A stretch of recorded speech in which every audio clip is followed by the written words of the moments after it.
Hey, how are you? Hope you're well. Hey, I'm feeling pretty good. I'm going to go and revisit the Toys R Us store where I did my analysis of Thomas and Friends and Chuggington stock. Do you remember that video where I looked at the stock in the store? It was actually around 8 months between the first and second visit. I think in the video I said it was 6 months. It was basically 4 months prior to Christmas, and then I went back 4 months after Christmas. One thing I didn't want to do was look at the stock levels right on Christmas time, because often there is an unnatural bubble of stock there that isn't there for the rest of the year. As you will see in this video, there have been lots of changes in the Thomas and Friends area, and there seems to be an injection of lots of Thomas and Friends merchandise all around the store. But the big question is, what's happening to Chuggington? Anyway, I better stop yabbering in this intro piece and we better get into the video. Let's do it. Hey, here we are back at the same Toys R Us. It's about 6 months, 7 months on from the last time I looked at the stock in this store. And now it's September in 2014, and there was this amazing Lego Movie promotional piece right at the entrance of Toys R Us. My children love the Lego Movie. They've watched it over and over and over, and in fact I have as well. And the giant Emmett minifigure that was there was really awesome. Let's just hope Lego can make a second movie which is as good as the first. And if you know anything about movie history and what happens to sequels, that rarely ever happens. Okay, first off we'll take a look at the Chuggington area, and historically Toys R Us was always the place to get copious amounts of Chuggington toys. And remember, in about 3 months time, Christmas is going to hit, and that's the peak time for buying toys. From what I can see on the shelves here, Chuggington really need to come in and start filling up the pegs. There seem to be very few of the new die-cast Chuggington characters getting about. Mind you, the new die-cast characters, there's a lot more plastic in them, but I could see quite a few wooden characters here, and my son got very excited when he saw some of the new ones that he doesn't have. Now what's very interesting here is these new characters that he's picked up, he's never keyed into their names. Even today, he still calls Hanzo Harrison. My son has always had trouble connecting the Chuggington names to the characters, and I'm haunted by the thought that possibly this is an insight into why this franchise seems to struggle. Right from the start, I've always said Chuggington presents some amazing toy trains. Their playsets seem amazing as well. But are they straying too far away from how a train set should look? I'm pretty sure my audience will have the final say on that thought. And because we're in Toys R Us, of course we're going to find Imaginarium toy trains and playsets, and there was lots of that stock there. It presents very well, it's a great price. We've certainly purchased a bit of this stuff over the years, my son loves it. And sure, the Imaginarium toy train layout was there in its Perspex box, but guess what? It had been moved aside, and now Thomas the Tank was master of the toy train zone. Well, you'd have to be a fool not to acknowledge the fact that Thomas and Friends is the #1 toy train for younger children. This amazing looking Thomas the Tank display stand was loaded with stock, and it was very impressive. It was a complete child magnet. In fact, it had me sucked in as well. In my mind, I was thinking, wow, that looked fantastic in my Thomas the Tank collection. It'd be an awesome piece to collect. But let's stop dreaming and let's start thinking about what stock we see on the shelves. And from what I can see, in classic Toys R Us style, there's lots of choice to be had, and it seems like a lot of new stock injected onto the shelves. Remembering what's really important is we're now in the time where Trackmaster 2 is now seen on the shelves. And from what I can work out, that new Trackmaster 2 system is actually fairly popular. And because we're in the transition zone when Trackmaster Classic is diminishing and the new Trackmaster 2 can be seen, you'll find on the shelves the bits of Trackmaster Classic that maybe people didn't really desire. I don't have to explain every piece that I saw on the shelves, you can tell that by looking at the video, but there's always a fairly impressive amount of Thomas Wooden Railway stuff at Toys R Us. Sadly, that's pretty hard to find in many other retailers in the city where I live. The Thomas Wooden Railway seems to be becoming a dying breed in the stores.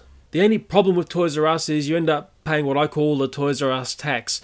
Toys there tend to be maybe 10% more expensive than other retailers. The good thing about Toys R Us is 9 times out of 10 you go there and you will possibly find exactly what you want. And if you can't find exactly what you want, quite often there'll be another choice of something which is pretty close. And when it comes to Thomas and Friends toys and stock, boy oh boy, it is so hard to find in most retailers now where I live. That's sort of been the focus of why I've made these videos. It certainly looks like the Chuggington toys have been moved out of most of the retailers where I used to find it. The Thomas and Friends stock in many retailers now is downsized and there's far less to choose from. And like I said before in the other video, maybe this is telling me, hey, Go and shop online for this stuff because it's just getting too hard to find in some stores. And in my evil conspiracy theory mind, I'm thinking maybe this is all being set up by the retailers. All they want to have in store is high volume, high profit stock. They possibly want to move low volume, low profit stock to online selling. And strangely enough, the retailer in Australia who was the first to strip out Chuggington and reduce the Thomas and Friends area to one tiny cell was Kmart Australia. And by Kmart doing this radical change in retailing in Australia, they are pulling record profits.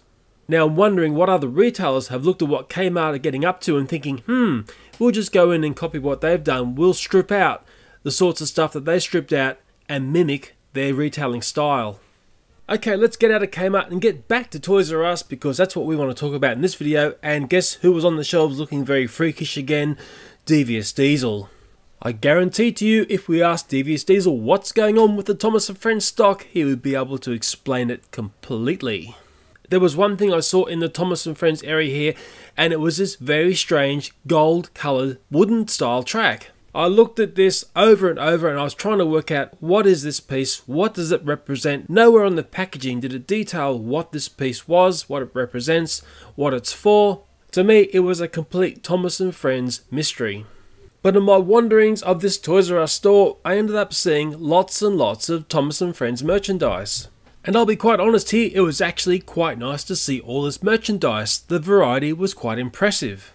I know for a fact that the Thomas and Friends pillow pets sell very well, and I say that because when I go back to Toys R Us, sometimes there's no stock there. When you see a store which has lots of stock and then it goes down to no stock, well, that's saying to you, hey, that's possibly a very popular item. The Thomas and Friends merchandise is sort of interesting. There is some cool stuff there, but there's other stuff which is a little bit, well, I classify as tarty. And sort of what is interesting, the Mega Bloks Thomas and Friends toys are right over the other side of the store and not in the area where the normal Thomas and Friends toy trains reside. I sort of think those Thomas and Friends Mega Bloks trains would sell much better if they were put amongst the normal Thomas and Friends stock. But hey, that's just me shooting from the hip. I know nothing about retailing. So let's change gear a bit, let's change stores, let's go and look in Target. And it's my local Target at Hornsby, and remember earlier in the video and I spoke about unnatural bubbles of stock which happen around Christmas time. Well, I'm going to show you an example of this. And this video was shot sometime in November of 2014, and this island of Thomas and Friends Joy is right in the middle of the aisle. You basically trip over it trying to shop. It's a ragtag collection of Thomas Take 'em Play. There's a bit of Thomas Wooden in there, and there's some Trackmaster 2 toys as well, which seem to be selling very well. And because I go to these toy stores once or twice a week, I can certainly see the Trackmaster 2 Thomas and Friends toys are very popular. And that's comforting to know that these toys are popular because we don't want the games and apps to be taking over the children's minds and playtime. So hey, Target have actually done a pretty good job at stocking up with Thomas and Friends merchandise. But if I go to my local Myer store, which seems to have some chronic problems with Thomas and Friends supply, man, what I'm going to show you is going to make you cry. And this video is shot on the same day as looking at all that Target Thomas and Friends stock. You can look at empty pegs in two ways. It might be saying this is a really popular toy and it's completely sold out, or it might be saying there's some major problems with supply to the store. But because I'm a very regular customer at this store, for the bulk of 2014, it's been very Spartan in the Thomas and Friends area, and it's really sad to see. Anyway, there's lots of Thomas and Friends food for thought in this video. I hope you've enjoyed seeing the way that I see Thomas and Friends and Chuggington in store again. As always, thanks for watching and bye for now.